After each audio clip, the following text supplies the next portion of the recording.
right, guys, welcome back to the People's Purple Show. Got a great show for you today. We're going to break down the Lions, big game coming up for the Vikings.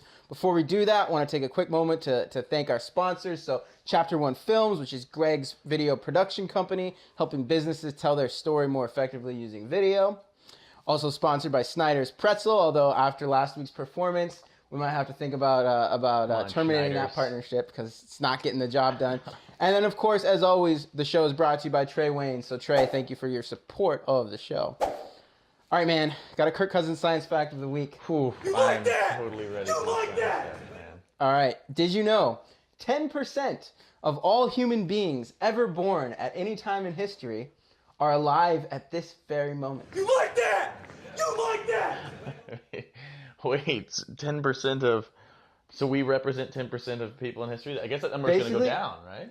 Yeah, but slowly, because the population is so massive. Oh. Like, for most of human history, there were like 3,000. You brain. You just... You like that? Genius. He's a genius. He really is. Kirk Cousins. That was your Kirk Cousins science fact of the week. So, Greg, we got a new segment. We do have a new segment. All right, guys. We're getting a lot of complaints. We have a lot to complain about. Decided to make a segment about our complaints, and we call it the bother segment. So the bother of the week. So we look at last week's game. We pick one thing, one play, one moment, and we ask why. We tell people why it bothered us so much. So we pick one moment. So I'm gonna first ask Danny what his bother of the week was, and I'll share mine. So Danny, last week, what was your bother of the week? So close game. I think it's the second half.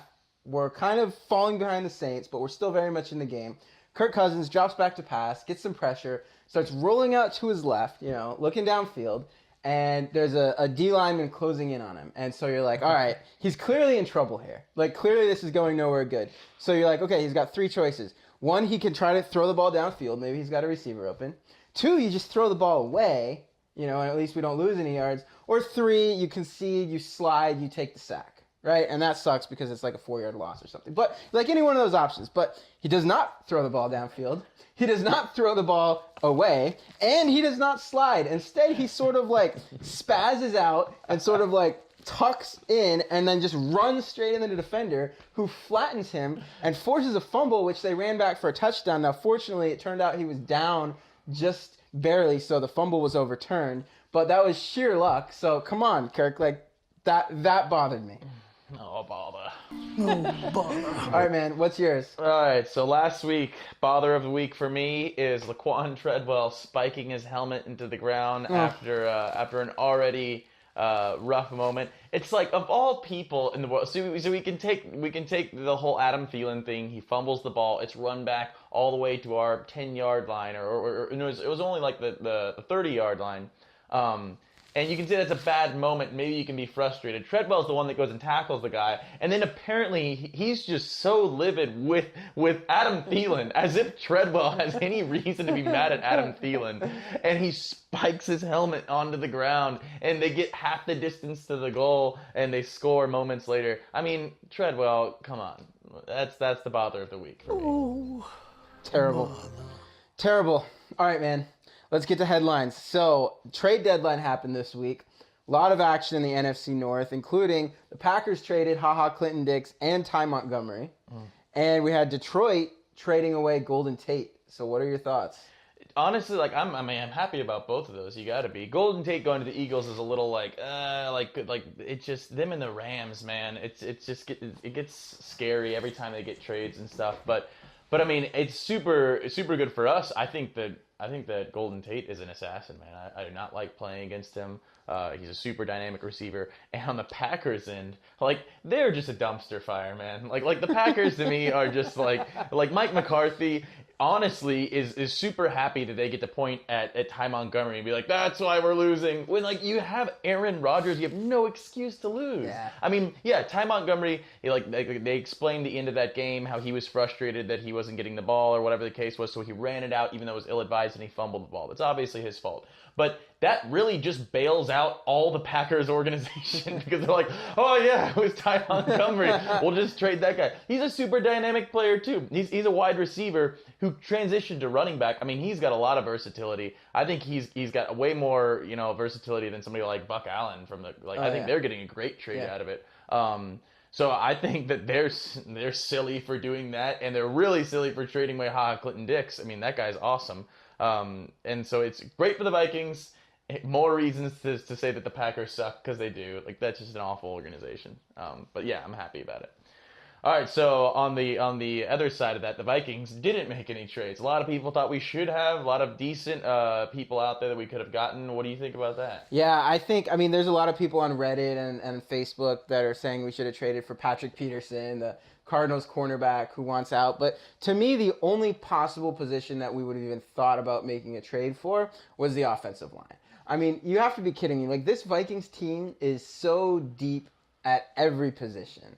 I mean, we are just loaded everywhere. And so the idea that we're going to trade away future draft picks or trade away anything for, like, another cornerback, even as good as Patrick Peterson is, like, the only place we seriously need help is on our offensive line. And as we've already talked about, there are no good offensive linemen out there. It's not like there was a starting caliber offensive lineman that we could have traded for a third or a fourth round pick even. So I have no problems with the Vikings not making a trade at the deadline. I will say I get the people that are frustrated that we haven't addressed our offensive line enough. Like, I think all of us as fans were kind of wondering why in the world, like, the whole offseason went by and we didn't really do much. So I totally get, like, being frustrated. We need to do more about our offensive line, but there was not a trade out there to be had. So not surprised we didn't make a trade, not upset about it.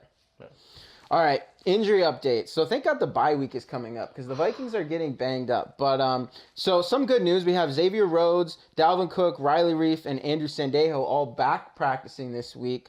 Tom Compton, Anthony Barr, and then new addition, Stephon Diggs, with a rib injury, apparently, not practicing. So what are your thoughts on the Vikings injury situation? Should we be worried? Yeah, I feel like we tend to do this, right? Like, we tend to approach a game that we think we may have decent control over, and then everybody's just like, hey, by the way, like, my toe's been hurting really bad, like, and I may need to take out a game. And I feel like that may be happening with Diggs. I don't doubt at all that he's probably banged up and beat up, but I think he's looking at this week as possibly an opportunity to slack off in some practices or whatnot, because maybe they don't need it all for the Lions. I don't think he'll miss the game. I'm not worried about Dalvin. I mean, I think, like, we can all appreciate that Latavius Murray's just been the better running back. It's kind of, I mean, it is a little sad because we were really hyped about Dalvin, and he's young and he has the talent, but it just hasn't really come together, man. And Latavius just produces more. So I think everybody's still happy with that being the way that it is. I'm not super sure about the Barr situation, nor concerned. I mean, I think it could be a good week for us to sit some guys, to be honest, like maybe more so than last week. And then, yeah, obviously with the bye coming up, it's a huge deal. So hopefully we'll get healthy. All right, so a lot of trades happened, and a lot of pieces moved, a lot of wins and losses in the NFC. Surprise teams, not surprise. Where do we fit in all that? I mean, do we still have a chance to get the first round bye? Are we going to win our division? What does the NFC look like? Yeah, well, a lot of changes in the last week between the trades and just the action on the field. So I feel like this last week was good news for us in terms of our chances of winning the division.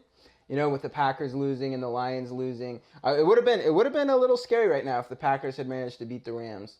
So I think we're still in good shape in our division. You know, I think we're still definitely in the driver's seat to win our division. But yeah, that road to the 1 seed or even the 2 seed, any sort of first round bye, that's looking tougher. And this week was not good for that. You had the Rams winning and furthering their lead, but then also the Panthers beat up on the Ravens, and so they would be ahead of us for that thing and that spot. And then the Saints beat us too. So at this moment, and we still have half the season to go, so there's a whole lot that can still happen.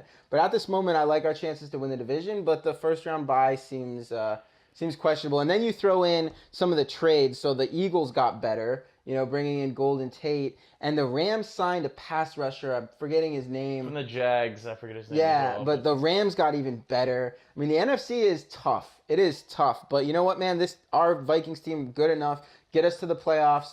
Give us a home game.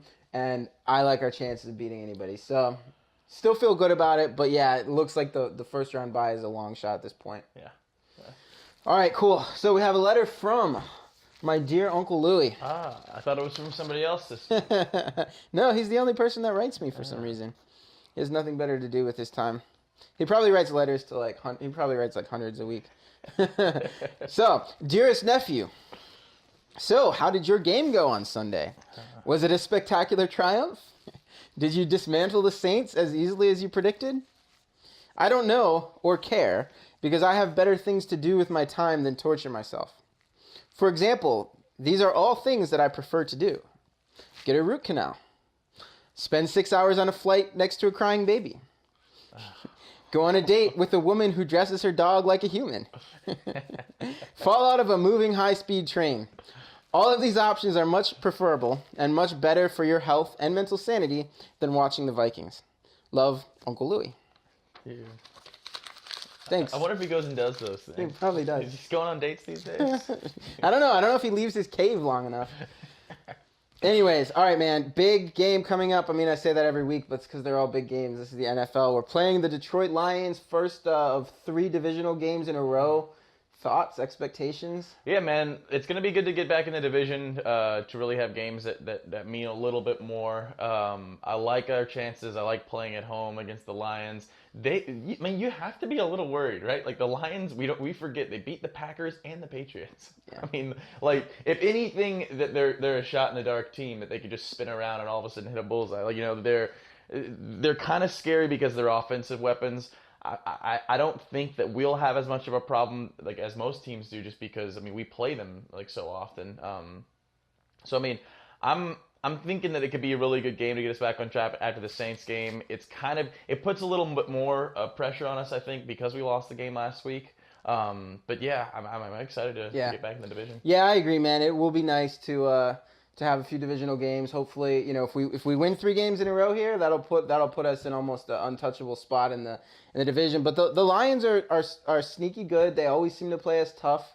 So no, I think you make a really good point. I don't think it's a game we can afford to overlook.